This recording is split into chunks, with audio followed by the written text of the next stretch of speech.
à votre stade, vous savez que vous connaissez l'essentiel du vocabulaire. Donc si vous devez chercher la terminologie sur un sujet comme la cérémonie ou les cérémonies d'ouverture, si par exemple c'était un domaine où vous risquez de travailler, faites en sorte que la terminologie que vous choisirez soit le plus limitée possible, ni plus ni moins que ce qu'il vous faut.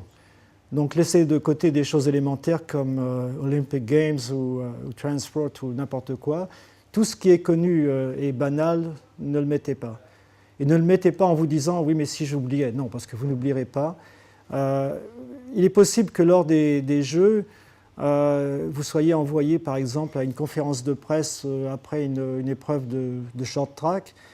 Il faut que vous puissiez avoir sur vous une liste de 15-20 mots qui seront les 15-20 mots ou expressions les plus susceptibles d'être prononcés ou utilisés pendant la conférence de presse. Mais vous ne pouvez pas vous permettre d'avoir 4 feuilles et puis de tourner vos feuilles pour essayer de trouver le bon terme et de prendre 5 minutes. Donc c'est pour cela qu'il ne faut pas abuser d'un excédent de terminologie.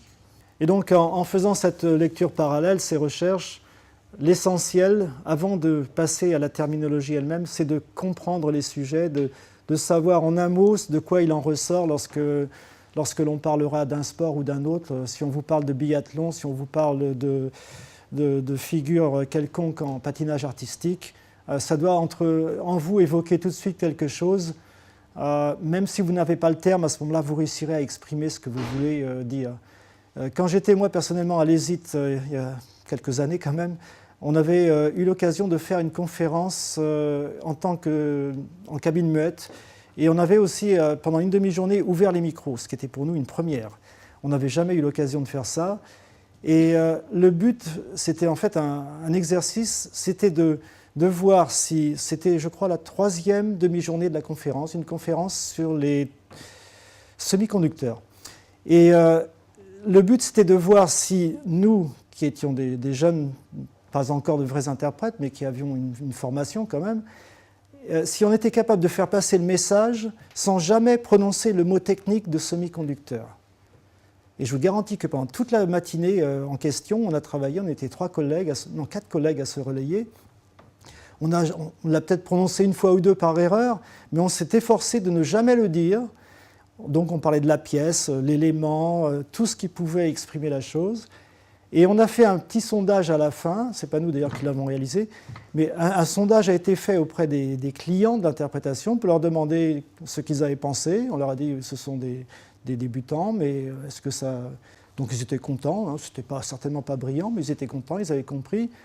Et on leur a posé la question spécifique de savoir si la terminologie employée par ces jeunes débutants avait été bien choisie. Et ils n'ont rien remarqué. On leur a dit pourtant, à la fin, on leur a dit pourquoi. Et personne n'avait remarqué quoi que ce soit. C'est-à-dire qu'on ne savait pas le terme technique, enfin on le savait, on ne l'avait pas utilisé comme si on ne le savait pas. Et on s'était contenté d'à chaque fois d'une périphrase, on avait tourné autour du pot, et le message était parfaitement passé. Donc la même chose peut arriver si vous ne savez pas comment appeler un élément, une pièce. Par exemple, imaginons qu'il y ait un accident de luge, comme c'est déjà arrivé d'ailleurs, et que ça devienne technique, ou de bobsleigh, disons, c'est un peu plus technique, que ça devienne très technique parce qu'un élément se serait détaché ou je ne sais pas quoi. Si vous ne savez pas comment appeler le petit truc technique qui aura lâché et qui aura fait que le luge ou le bobsleigh sera parti dans les décors, vous devez pouvoir interpréter en utilisant autre chose que le terme technique précis. Et la seule chose qui vous permettra de vous en sortir, c'est de savoir précisément de quoi il s'agit, ce qui s'est passé, et de le décrire. Alors, un exemple, si par exemple vous tombez sur ce terme ou cette expression en anglais et que vous deviez la trouver en langue française ou n'importe quelle autre langue, bien sûr, est-ce que vous auriez un terme précis pour le décrire en français? Imaginons qu'on vous dise c'est notre site internet, vous êtes une agence immobilière, rapidement, peux-tu me traduire ça? J'ai besoin de la version française. Résidence privée, peut-être? Résidence privée, c'est...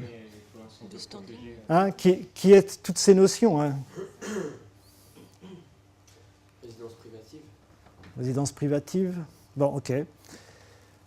Alors, la première chose à faire, si vous ne le savez pas, c'est déjà de voir à quoi ça correspond, ce que recouvre cette notion. Et avec un peu de chance, vous tombez sur ce genre de description. Donc, vous voyez, dans les deux tentatives que vous avez faites, là, manquait la notion quand même de périmètre, de clôture, de sécurité. Hein. Et en anglais, gated community, c'est vraiment quelque chose qui est... On sait qu'il y a une limite à franchir et que si on ne montre pas patte blanche, on ne passe pas. Donc une fois qu'on a en tout cas défini clairement quel est le concept, avec une définition de ce genre, on peut aller sur des sites immobiliers francophones, et puis par exemple, avec un peu de chance, donc on peut tomber sur ce genre de choses. Hein, là, c'est par exemple Aix-en-Provence, Super Immo, c'est un site francophone, français. On est sûr que ce n'est pas une traduction. Et on constate donc qu'on a toutes les notions qui étaient présentes dans le concept américain d'origine. Hein. Alors, ce n'est certainement pas la seule traduction, mais en tout cas, celle-ci, on peut se dire que d'une part, on l'a trouvée dans un texte de notre langue, de la langue d'arrivée, que par ailleurs, c'est très compréhensible, que ce qu'on a pu percevoir comme élément dans la notion anglaise y figure. Et donc, on peut se lancer, l'utiliser. Si on en trouve une autre ensuite, pourquoi pas. Mais en tout cas, on a une solution. Alors, un autre exemple, maintenant un domaine pharmaceutique. D'ailleurs, assez bizarrement, c'est les deux exemples que je vais prendre, à la fois les quartiers sécurisés et puis le domaine pharmaceutique, sont également des domaines intéressants pour les Jeux Olympiques. Hein.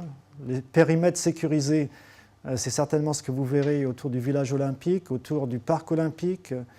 Et là encore, vous aurez énormément de vocabulaire dans ce domaine et beaucoup de notions à assimiler. Et puis tout ce qui est pharmaceutique, bien sûr, à la fois pour le contrôle du dopage, qui, comme je l'ai dit, est un gros morceau, mais aussi pour tout simplement la partie médicale, avec la polyclinique, où on peut à tout moment vous demander de venir interpréter. Par exemple, la polyclinique est toujours un établissement médical situé à l'intérieur du village. Et dans des villages, hein, donc dans le cadre de Sochi, il y en aura plusieurs, il y en aura au moins 3, je pense. Et c'est une clinique qui est ouverte à tous les athlètes et également ouverte au personnel, donc à ce qu'on appelle la main-d'œuvre. Et à tout moment du jour et de la nuit, c'est ouvert 24 heures sur 24. Un athlète, vous savez que les athlètes avant leurs épreuves ont beaucoup le trac, certains sont très stressés.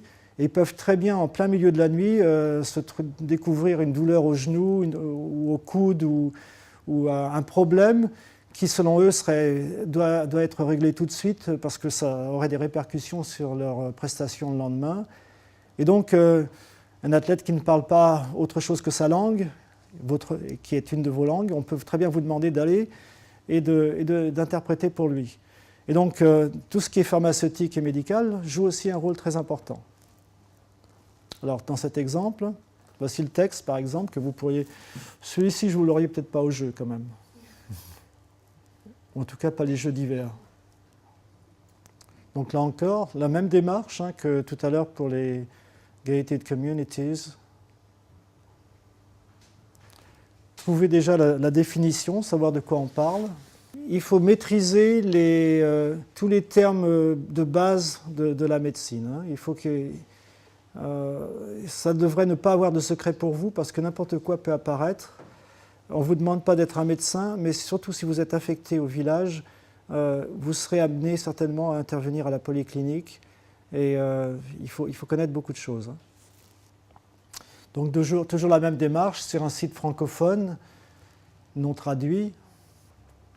Et d'ailleurs, vous voyez, j'ai souligné l'éradication de l'insecte, les traitements adulticides et la réserve, sous réserve de traitements larvicides, parce que ces quelques notions figuraient, je vais retourner en arrière, vous voyez, ces mêmes notions en fait figuraient déjà dans la définition qu'on avait trouvée. Et donc on recherche un terme, mais finalement on peut en trouver d'autres, on peut trouver d'autres équivalences. Traitement adulticide, ce n'est pas évident de le trouver soi-même, même dans sa propre langue. Mais ça peut être utile de connaître ce genre de choses.